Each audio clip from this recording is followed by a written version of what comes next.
If you're gonna be a real estate investor, you need to know how to analyze the deal fast. Today, I'm gonna go over the 3 key ingredients that every investor needs to know before they make an offer.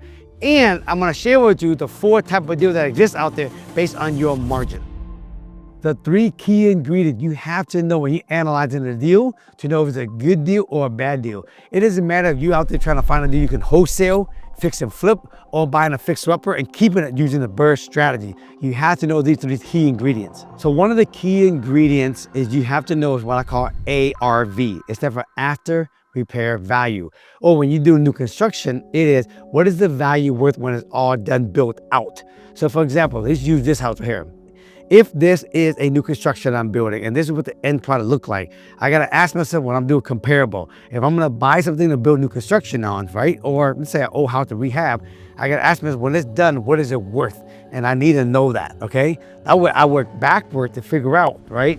What should I pay for a piece of property? So when you determine ARV, you have to know, you wanna go out there and do comparable and you wanna find similar area. It has to be in the similar area. Ideally, on the same block, same street, right? And then work your way out. The farther you go away from this comp, the harder it is to find comparable. So the closer you're in, the better it is. Second, on top of area, you wanna find out age of the home, similar. You wanna find style, okay? If it's a mid-century, trying to go towards the mid-century. If it's a new construction, right? Look for modern, if you do modern. If you're doing a traditional, look for traditional. And then you wanna go find similar homes that are similar in bedroom, bathroom, square footage, right?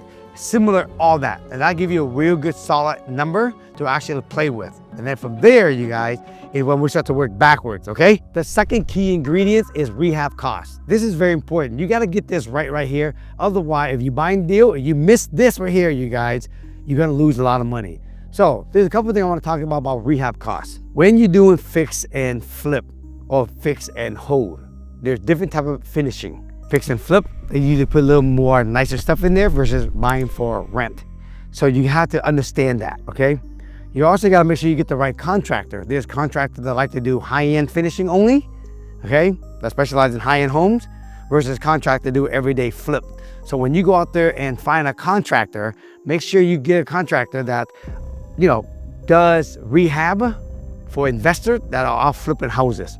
You get the wrong contractor, they can be always quoting you really high expensive finishing and price, okay? Now, depending on where you at in the region, it's very different. The high-end market like Seattle, you know, California, Florida, Miami, New York, right? If you do a full, what I call studs out, it can go anywhere between probably $125 a square foot up to probably $150, $175 a square foot. Now, the best way to know is talk to the contractor in those areas and they give you a good idea, or talk to other investors that's actually doing what you're doing.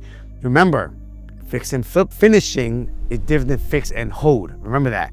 Fix and hold, the finishing is a little less. Fix and flip, much more higher. Work the same way in new construction. So you have to understand this. So when you plug in the rehab cost or the cost of build, you make sure that you're doing the right number, otherwise you throw off your number. And then the third key ingredient is purchase price. Purchase price is important. See, when you start with the ARV, you know exactly what the finished product is gonna sell for. Then you work backward, you figure out what it's gonna cost to rehab or build something brand new. Then you work backward, then it comes down to what you're gonna pay for the property. You should know that when you're working backward now, right? Especially when you know how to evaluate a deal. So now, if I was speaking to an owner, right, and they wanna sell a property where I know I'm gonna tear down and build new construction, or I'm gonna actually buy an old house and rehab it, I have an idea what I can pay for a property. So the key thing I wanna know from the owner is, what do you want for the property? The key is, folks, you gotta ask them what they want. So one way you can ask is, how much do you want for this property as is? Now, if they don't tell you the price, then you can ask another way. I call this the backdoor way, right? And the backdoor way is that, what's the price you won't go below on selling your property for? If you can't get that price, you'd rather keep the property. You see, to me, that's a backdoor question, because they will tell you what the price they won't go below. And that's the same thing as saying how much they want for the property. I need to know that. Otherwise, I got all this number, I'm working backward, and the guy say to me, I want $1 million for this property, and I know it's only worth, let's call it 500,000, I'm just wasting my time. I ain't gonna do any more research. On top of knowing the price, I want to know the motivation. Because if the motivation is high, they're gonna tell you realistically a price that makes sense. If the motivation is low, they're always gonna tell you a price that they don't care if it's sale or not. So when someone basically selling their property, sometimes I don't even ask for the price right up the front.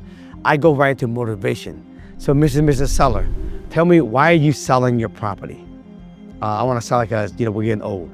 That ain't enough, folks, to determine they have to sell. What's important about selling your property? What's important about you're old and you want to sell your property? Well, I can't walk upstairs no more, right? Well, what's important about you can't walk upstairs no more? Why is that important to you? Because, this is a 2-story home, right? Or it's a basement. I can't, we can't go up and down no more. We can't do laundry anymore. And, we're getting old, we don't want to fall and hurt ourselves. See, that is true motivation that makes sense for them to sell, and they're willing to price it right. So if someone say all that, they're really serious about selling. So to me, digging for motivation, why are you selling? What's important about that? Why is that important? Why is that important? And ultimately, what would all that do for you? And when you hear all the reason and the motivation is really, really true and high, then when you ask them, okay, great, I hear all you saying, I hear everything you're saying, what's the price you sell your property for? And they usually tell you. If they don't tell you, they at least tell you the back door answer you need. So what's the price you won't go below when selling your property for? If you can't get that, you'd rather keep the property. And they tell you. And once they tell me the price, and I know that your motivation, I know they got a sale, and they tell me the price, then I know based on what the ARV is, based on the rehab cost or the cost to build, and I know the price, I know I'm in a range. As long as I'm in a range that I'm good, then I know this is gonna work. Real quick, I teach thousands of students all across America on how to invest in real estate by actually teaching them how to find deals, how to evaluate a deal, analyze it, and then either how to basically fix and flip it or fix and hold it as rental property. So you've been thinking about investing in real estate, okay? Click the link in the description below, book an appointment with my team, and see you actually qualify. Now you understand and know the 3 key ingredients, right? Every time you're gonna analyze a deal, you need to understand those 3 key ingredients. Now, once you find yourself a deal, right? And after you evaluate, there is 4 types of deal. I'm gonna break it down for you. Deal number 1 is a BRRRR deal. Then you got a flip deal. Then you got a wholesale deal. If it ain't a wholesale, then it's a deal where you just put it on the MLS and sell it if you are a realtor. All right, the best of the best, the best type of deal you can get is what I always say, it's the BRRRR deal. Now, what is a BRRRR deal and why is it the best of the best? BRRRR deal, okay, is when after I basically buy the property, rehab it, and whatever that property is worth, I get at least a 25% gross margin deal, okay? 25%, that's the key ingredient to that, okay? Is 25% gross margin deal. Also, it has to be in the right location. I call location B's and C, not A, not D, but B's and C. Now, if you want to know more about the ABCD neighborhood, check out the video I did previously, okay? So 25% in gross margin, it has to be in the B and C area, and it has to make sure that it actually, the rent can cover the mortgage.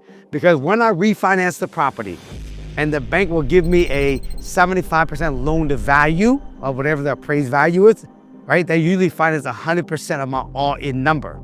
Now, when I have 100%, okay, the rent must cover the mortgage. And then by doing that, I can get my original down payment when I bought the property back in my pocket because the bank sees there's 25% equity in the deal because I created it. So that means on a BRRRR deal, I get 25% gross margin in the B and C neighborhood, right? Where I get my original down payment back in my pocket, okay?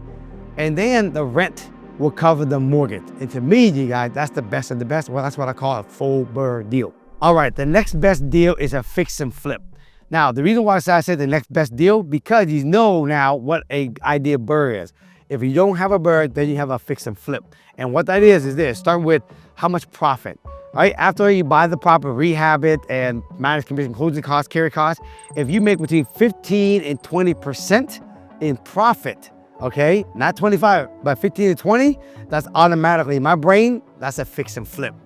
Also, okay, you could have it in A, B, C, D neighborhood, all right? Now, of course, ideally, you want to be in the B and C to keep, but when you have 15 to 20%, in my mind, it's not even a keeper, and As long as it fit in the A, B, C, D neighborhood, it's okay. But when I buy for rent and keep as a Brrrr, it has to be in the B's and the C, okay? That to me right there is still a fix and flip, not a property to keep and hold. Okay, if it ain't a fix and flip, the next best deal is a wholesale deal. And here's how it works, okay? Wholesale deal to me is that after you buy the property, you rehab it, interest, carry cost, you calculate the whole thing, and you don't get 15 to 20, but you only get between 10, maybe max 15%, then to me, that's not even worth fixing and flipping. Too much risk. What I would say to people, take the deal, wholesale the deal, because you know what?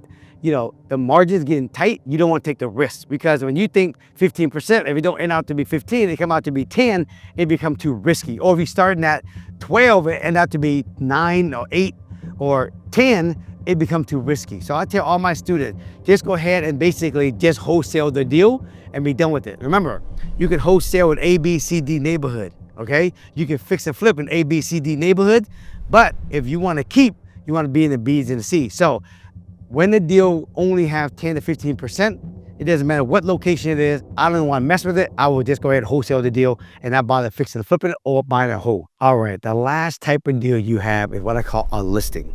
If it ain't a Brrrr, if it ain't a flip, and if it ain't a wholesale deal, you don't really have a deal, right? Usually, if a deal comes after you calculate it, run all the number, if you're making everything like probably, like 1% to maybe up to 10% in profit max, you're better off not even taking it because there's not enough margin.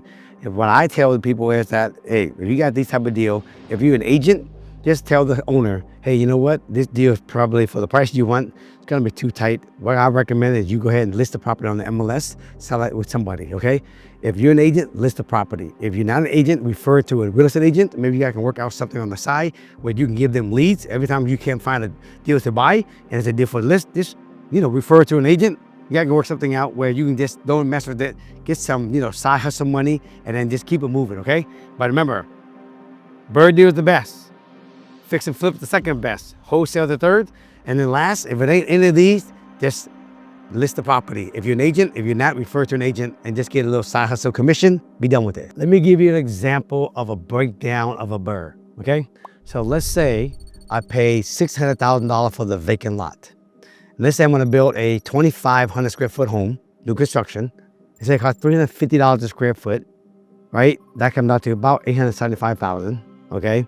And let's say the ARV in this area, right, it's 2.1 million, okay? 2.1 to 2.2 million.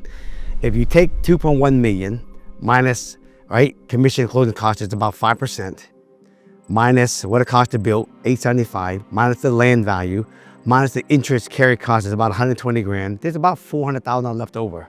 If you take $400,000, your gross profit divided by the ARV of 2.1 million, right? That comes out to about 25%. And that's an example right there, right, of what a Brrrr deal looks like on gross profit, okay?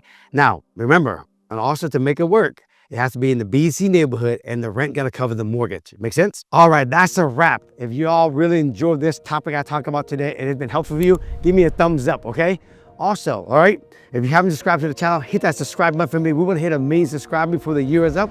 And listen, I want to really create really good content for you guys. So if there's any kind of content you guys want me to talk about, make sure you guys just put it in the description so I can read it, and then I'll make some more content for you guys. Until then, you guys, remember, have an awesome day. Talk to y'all soon. Peace.